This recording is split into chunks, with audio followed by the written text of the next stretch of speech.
next speaker is someone who I also know very well. A faculty member in the College of Business is Lekacos. And so he is the Director of Educational Technology in the College of Business. He teaches business planning, strategic management, operations management, virtual communications. He's developed a framework called Real-Time Electronic Meeting that integrates the use of video conferencing in both face-to-face and online courses. So pleasure to welcome my friend Paul Lekacos. Thank you, Tom.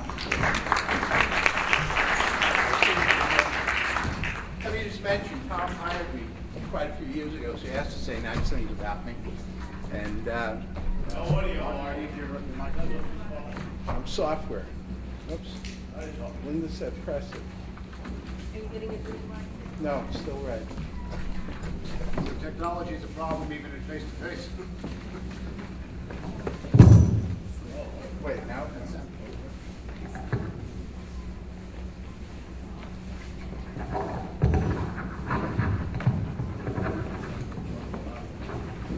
Oops.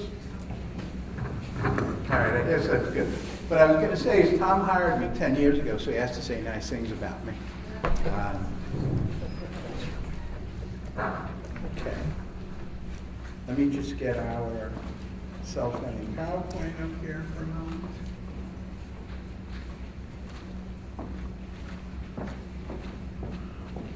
Can I see it?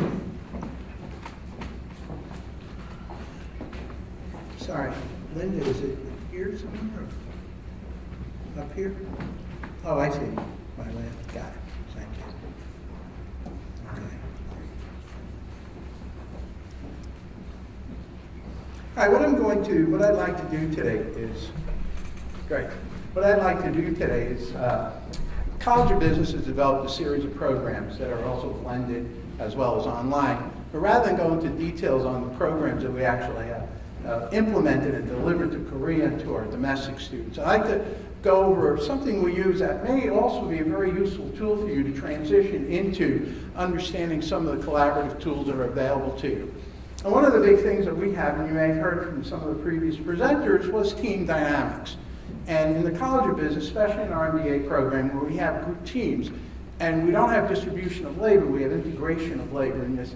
Sometimes it's very difficult for us to ascertain the contributions of specific students in a team effort, whether they're running one of our business simulations, whether they're working on some type of business plan, whatever the case may be. So what I wanted to do today was briefly talk about, if you will, using SB Connect or Adobe Connect Pro, one of the tools that's available to you here at Stony Brook, as a team assessment tool. And this essentially will give you an opportunity to understand, irrespective of whether you are teaching a traditional class, you can use this in your traditional classroom, whether you're dealing in a blended or hybrid class, or whether it's a pure online. The objective here is that you're going to be able to implement these SB Connect team rooms for your various students, and every Blackboard class has SB Connect already set for that particular class as well. So the goals here are to give you an opportunity to essentially look at the potential of becoming familiar with the collaborative tools that are available to you, and do so without actually impeding or causing you to put programs online initially. But it's sort of a transition task to get there. Now, the reason why I say Adobe Connect Pro or SB Connect is simply because it is available to you. There are many other products that are out there as well that you could use also, depending upon your knowledge and your familiarization with what they are. Basically, what I want to do is I'd like to discuss how we use them in collaboration, how we have our team set up, and how I go about doing that and setting up virtual classrooms in what we have. And the key is, as been mentioned, and probably many of you experience it, how do we measure the contributions of a team member? And can we partition the work? The answer is yes, but in business, really it isn't functionally silos. This is our biggest problem. Our issue is to consolidate these into one unified organization moving forward. And this is what we try to teach in our various classes at the MBA level. So the idea behind it is, what is exactly a team room that we use? Simply said, a team room, as I call it here, is an SB Connect virtual site. What is an SB Connect virtual site? Rather than go through a tutorial of how to use Adobe Connect Pro, essentially it's a series of window functionalities. Think of it in that case. You have Microsoft Word, you have Microsoft Excel, you have Microsoft PowerPoint. Well, basically, that's what the pods are in SB Connect. They are windows of functionality. And what it allows you to do is essentially allows you to create a whole series of different chapters or capabilities or functions that the students can use. They can have PowerPoints up there, they can have animated PDFs up there, they can have various types of notepads, action items, polls, and so on. And so the idea behind it is, what we try to do with these team rooms is we want the students to essentially create a team room that we can use to assess them. And that means we will constantly look at these various team rooms to see what the students are discussing, to see how they formatted these rooms, how they've crafted the information. And the nice thing about it, as we go through these various team rooms, is that SB Connect is persistent. That means whatever the state was when the student exited is the state it will be in when we decide to go look at these various rooms. Now, I've listed up here the functionalities of the various windows that exist, but essentially one of the most important is the share pod. And this allows you to have all sorts of presentations, PowerPoints, information that are easily viewed by students. They can run through that. You can have desktop sharing if you wanted to go into a synchronous mode. You can also have all sorts of animation running that can both be synchronous and asynchronous. We have file share pods. So if you're adverse to using Blackboard to have your files uploaded, all these can be uploaded in these particular layouts and pods. We have note pods, we have chat pods, camera pods, so it allows you to get true face-to-face collaboration. And we've used this. There is some latency issues in our Korean course. You know, maybe with 18 students running from here to Korea, we see slight latency, but they are pretty effective, up to about 20, 25 students. So for our team rooms, which are normally 4 to 5 students maximum, they really do have a tremendous amount of benefit involved. And essentially what the students are asked to do is construct a layout, if you will, which is a group of these pods, as you can see over here. And this layout effectively represents their area of responsibility within the team. So one of our cases, our business strategy class, where we have a business simulation. We look at marketing, human resources, operations, finance, and so on. And each student is a manager in this area. We have an acting CEO who essentially coordinates everything. The key is when we go look at that layout, that pod, we expect to see information there that is relevant and pertinent. Due diligence is being performed, and it's very easy for us to look at.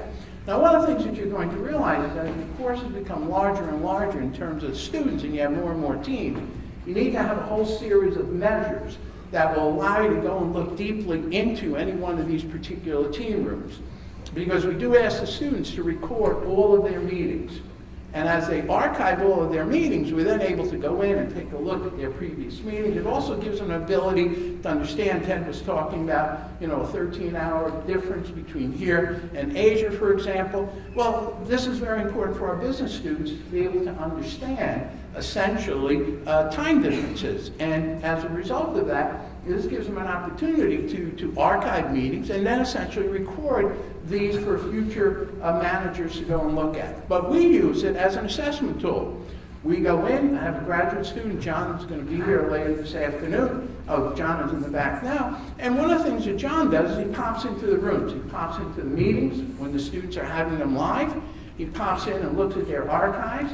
And we only do this, though, when we start to sense that there's a problem. We have measures. The simulation, they may not be doing well in the simulation. Their memo that they submitted in class, their assignment doesn't appear to really comprehend very much what Joanne and Paul were talking about before. And so this now gives us an opportunity to say, we need to see what's going on. And very quickly, we can see the contributions. Also, SB Connect tells you who's logged in, when did they log in. So there's a lot of information available to us. But the idea is we have the students essentially craft these different types of documents and layouts. Here, for example, is a student crafted layout. I'm not sure which pictures we took, but you can see we have all sorts of information up here. we have pie charts, whatever it may be, it makes no difference. And again, this is now referenced specifically to whatever the department happens to be. Here's another one. Now, these are all created by students. And essentially what the goals are is for them to craft this capability so they can communicate. I mandate that even if you are on campus, you still meet at least once, if not twice a week, in these electronic rooms. And the key is what's very nice about it, whether you are on campus, whether you are a part-time student working full-time, whether many of our MBA students are traveling on business, you can always participate in these meetings. And what's nice is John or I can jump in. This afternoon I have 2 meetings coming in, one at 6:30 and one at 7 o'clock, just to review their simulation.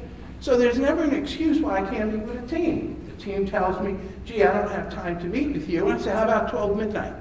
We're all here, we're all available. And so the idea is this gives you an ability to communicate. But what's really nice about this, it will allow you to start to become familiar with effectively using a collaborative tool to actually deliver online courses. Now, again, there's a lot of production and other efforts that need to be done to truly deliver an online course, but it will give you an appreciation of the tools that are available and the collaboration capability that exists. Here, for example, is just another one. As you can see, these are all various. They're using the same functionality, but they're designed specifically by the students. And I think the next one coming up is a short video, hopefully, of one of our snippets that John cut for me. Is it playing? Oh, no. Yes? We don't hear sound, though. There is sound coming out, believe it or not. But we've muted it, so you wouldn't have to hear the words that were being muted by it. But here, for example, is a case where John has gone in to meet with a team group, and they're going over some timing. And the key is this came from their archives. And so we're able to actually take snippets. And again, the point is there's a lot of information available to us, but how are we going to manage this? How are we going to go and look at all of these teams? Well, we don't necessarily have to. We only need to look at those that we believe have a problem. We also need to convince the students that they've got to start using it. So it really is a great tool for you to assess team dynamics, whether you're teaching a traditional course or whether you're teaching an online course. It also is a method for you to become familiar with using this tool. And it's a great tool for us to be able to use. Now, the nice thing about this is it's very easy to do. Here, for example, is the link that I have for 6 of the teams in one of my classes. Note over here, we asked them to record all their meetings. First of all, use Blackboard. Use Blackboard, there's a random team creation function. All my teams are random. Hit the random button, say I want 4 students per team, and then now we'll take the students and apportion it. It doesn't do a great job. Sometimes it takes people next to each other, but basically, there are your teams. Hopefully one day we're going to be able to have those Blackboard teams automatically created as teams in SB Connect. But basically, this is it. The students have a URL, and this URL can be accessed from anywhere in the world they happen to be. And so we have the Blackboard teams, and we have the SB Connect teams. And students go in and now craft these sites for their specific use. And obviously, we ask them to record it. We ask them to put all of their information available up there. So this way, we now have a method in which we can assess what exactly are these students are doing. Remember, we're getting a deliverable from this team. So the deliverable is our final product, our objective. The question is, who is delivering what is being given to us? And that's what these team rooms are basically telling us, the contribution each and every one of these individuals are making to this. Now, you can also use this for many other different things. You can use this to help students in a whole slew. It's just more than virtual teams. For example, you can use it for office hours, if that's what this one, or team meetings. Here I am, for example, meeting with a group, and we're going through and discussing dialogue. And here we have face-to-face. All our video cameras are working, our audio is working, we're collaborating in this particular case. This next one may be a project, and here we're talking about the concepts of couponing and the difficulties associated with couponing and barcode scanning couponing, and we're looking to develop a system for that. 3 minutes ago, not a problem. I talk quickly. So the idea behind it is, basically this gives us an area, and here we can also have, something that John has set up, and this is his assessment tool. And he'll be able to go over this later, and this is where he tracks all the information. So very quickly, we're able to analyze it. And one of the most important things that happens is we tell the students, please send us all of your meetings for the next month. So John now has all of the meetings, both physical and virtual, and they're scheduled. Now we tell the students we may or may not stop in. Our goals aren't to stop into every meeting. The student really doesn't know if we're going to stop in or not. And those teams that do have problems, we do have a tendency to stop in, so they have a tendency to become more reliable in meeting online. Now this is very important. Quite a lot of our MBA students use Adobe Connect Pro in their office, in their place of business. So not only are they starting to employ a tool, we're not teaching them or training them how to do this, it's part of the course. So it becomes a natural extension. And so it becomes something of value to them. We can also use this for many, many other elements that we use in the College of Business. For example, in this case here, we have it, we used to have open houses. And so we would have open houses, we'd be interviewing MBA students, we'd have various faculty members attending, we had various alumni coming in, mentoring, and essentially we can use this. Now, the capability for you is exactly the same. There really is very little difference. So you really have a tool here that can be used in many different areas. For example, essentially, collaboration and so on. Pretty much in closing, just to wrap these things up, fundamentally, it is a lot of work to become acclimated and knowledgeable in delivering online programs, online courses. We all talked about Diddy, and the key is to have a really quality production product. And the idea is it's very important to do that. Now, how can we do that? It's very difficult. Do we want to have voiceover PowerPoints? Well, I mean, that'd be fine too, but where's the excitement? Where's the production value? Where's the quality? So there's a lot of effort to get involved in it. But the beauty is, once you've created this effort for your base course content, you now have opportunities to deliver more current information in a more dynamic, synchronous mode. So the key is there's tremendous production value, but my goals and objectives essentially today were very, very simple. Say, look, if you don't want to deliver an online course this month, you don't want to deliver it next semester, what you could at least do is create a series of team rooms, have your students go in, and through assimilation and through their efforts, you're going to become more knowledgeable. As you become more knowledgeable, you're going to see, how do I incorporate this into my programs? How do I incorporate this into my class? And so on. So very simply, that's was the objective and goals. Keep it simple, keep it easy, and so on. All right, so hopefully this afternoon, Dick Lekacos will be here, John will be here. They'll be very happy to answer any and all your questions relating to how good this is, how great it is, how bad it is, and so on. But I think it is an invaluable tool for everyone to start looking to become familiar with. Thank you.